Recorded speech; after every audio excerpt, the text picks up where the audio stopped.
he's been here since 1970, and the little note that I sent out just described about everything imaginable that a human being can do to better not only his hospital but his community. I want to thank his family for really allowing him to be with us all these years. So can I give them a round of applause?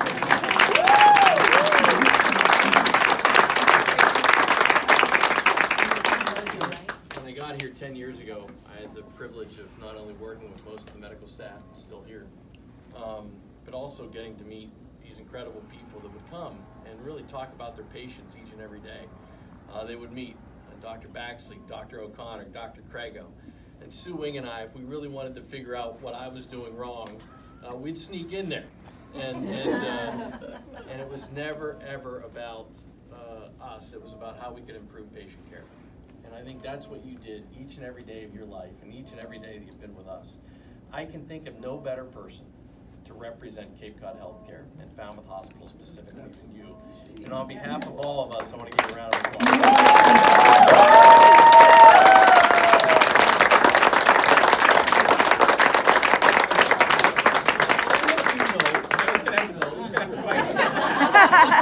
I'm not a very good extemporaneous speaker, so I figured to put a few notes together. Reflections on my career and things that you might not know about me. First of all, I consider myself lucky to be here. Back in Albany Med School, I had my bags packed about 2 or 3 times. And my best buddy then, Dr. Dick Adams, came by and picked me up by the bootstraps, brought me down to Ralph's Bar and Grill for darts and a few beers. And I think he saved my life in Korea. And forever grateful for Dick for that. He was a great guy. And he used to give me grief about going to this little hick town to practice, Falmouth. I said, it's a great place. And so anyway, lo and behold, where did he get assigned by the Air Force? Otis Air Force Station. Good old Falmouth. And he liked it so much that after his training at Buffalo, he actually came down and he was the pediatrician for my 4 kids. Small world. Yeah, that's right. And during the summer breaks for the first 2 years of med school, I bartended down at the Landfall restaurant, where I met this gorgeous, sweet gal named Marsha Leahy. This very, very, very distant cousin to Mike Leahy. Oh, wow. That's so funny. Who would have known that the love of my life would become the driving force of my career in my office, and to think she was only a fill-in. Gosh, I need somebody. There she was. And then another memorable event was doing internship and residency with Ray Gagnon. And he was my OB/GYN consultant, and I was his medical consultant. And a few years after he had finished his residency and was in the Navy, in the military, for medicine, he called me up one night and said, "You think Falmouth needs an OB/GYN?" I said, "Ray, get down here now!" And he did.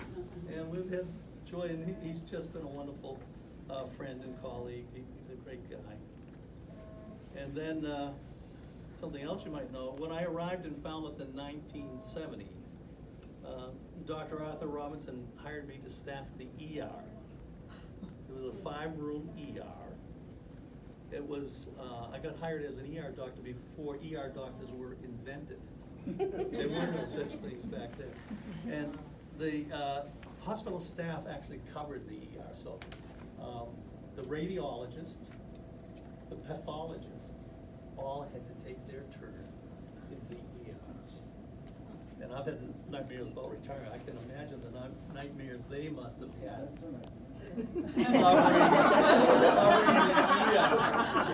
So when Robbie said, the staff was so delighted to see me, so I got a good welcome then.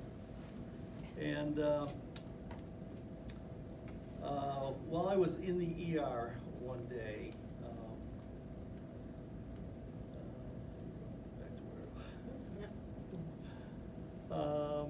So anyway, while I was there, I hired a secretary.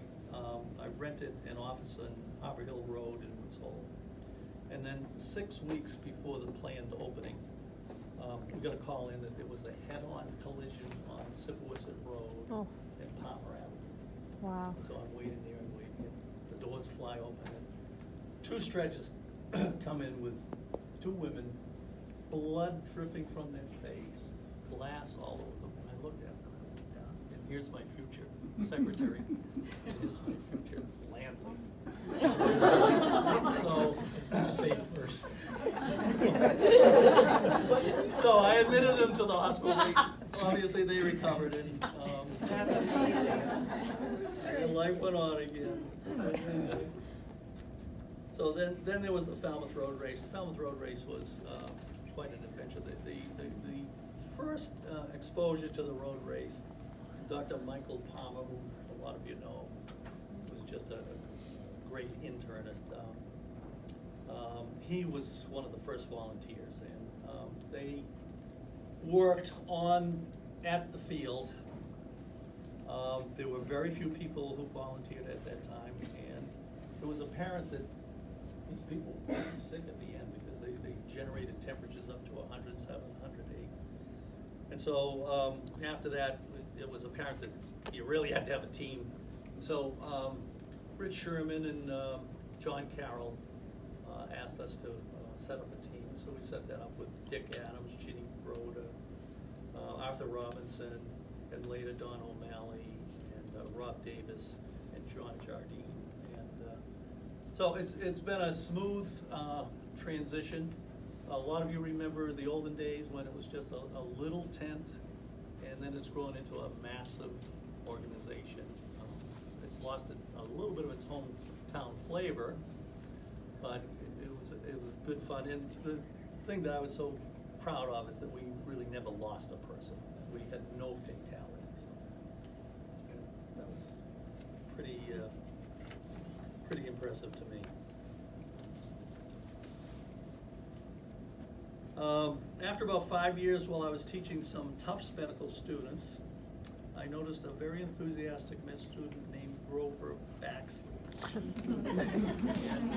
We hit it off pretty well after he told me about a few nearby fishing spots that I was totally unaware of. So we chummed up together, and then he went on to do his residency at St. E's, where Natalie was. And anyway, a few years later, he called me up and said that he had a few locations in southern New England that he thought he'd like to practice in, and he wanted to go down and meet with me. So I said, why not meet on my boat in Woods Hole? So we went out, we got a bunch of bluefish, maybe 10. Actually, it might have been 20. They were about as long as my leg, and they could have been longer than that. Anyway. Another fish story. Have you heard any? So anyway, after that event, he said, I think I like this place, and there he was. And I was one of his mentors on learning physical diagnosis, which is an art that's sort of slipping away. With new technology, maybe we don't need as much, but it was good. So anyway, I've worked with a bunch of superlatives, Dr. Jerry Gare. Doctors of the Bay got started, which included Grover, Natalie, Jim O'Connor, Lisa Taylor, Kathy Haycock, Mike Murray, also Tom Sabara, Michael Agee, and Tom Irvin joined us before setting up their own subspecialty practices. And so we learned a lot from them, and learned a little internal medicine from us. So then Docs of the Bay eventually dwindled to the 3 amigos, Grover, Jim, and I. And then the Dos Amigos, Jim and I. And now, standing alone, is probably the hardest working, most brilliant Jim O'Connor, whose sense of humor just keeps us chuckling all day. He just can't keep a straight face when he's in the corridor coming to it. He has some quip to say that is amazing. So back in 1970, the internist functioned as a generalist and subspecialist. And pretty soon, as medicine became much more complex and sophisticated, the demand grew for subspecialists. And now it's, for the people who go into medicine training, 75% become subspecialists. And the people who are doing primary care, it's dwindling. So it's sort of sad, but anyway, that's the way things go. And you know, it's been gratifying to see the subspecialties grow here. And you know, right now you don't have to go elsewhere. You've got all your subspecialists. Just about every field is covered on the Cape, and you don't have to go to big urban centers. They're right around here, and it's just wonderful. So for the last chapter of my career, back in 2015, Cormac Coyle and Elizabeth Dunton met with Grover, Jim, and I. We set up the new practice in Edgerton Drive. Mike Loft put his pen to it, made it all happen. Thank you.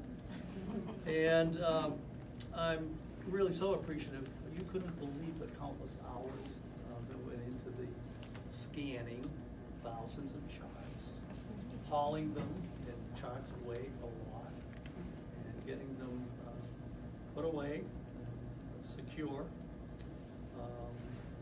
Anyway, it got off to a start, and I've been delighted that one of the best gifts of this last chapter of my career have been the staff that have joined me, and they are incredible. I'll mention their names so that they can stand up. First of all, we have Amy.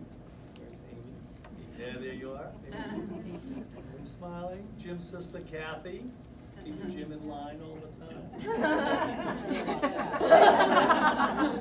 Caitlin, where's